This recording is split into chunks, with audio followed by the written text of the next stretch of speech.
Yılda sizni qabul qilgandim. Boshqa imomda. 2020 yilda uylandim.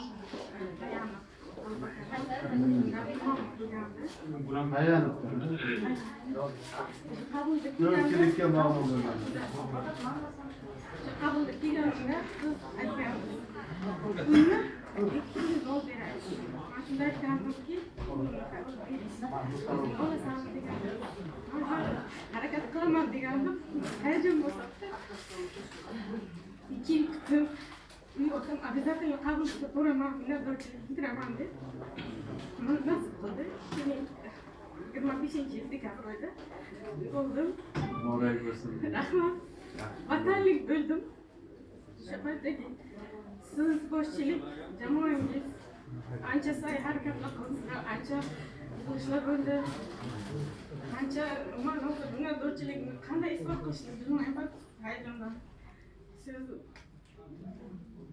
juda ham minnatdorman. O'sha payt 2023 yilda men murojaat qilgandim. 2023 yilda pulimizni to'liq oldik. Kutdim shu kunlarni, harakat qildim, oldim, vatanlik bo'ldim. Sizga juda ham minnatdorman. Sizni ijtimoiy tarmoqlarda ham har kuni kuzatib boraman. Yaqinda 42-martada bo'lganimda o'g'lim sizga ham kiruvdi. Hamisha sizga sog'lik tilayman. Sizga rahmat, kattakon.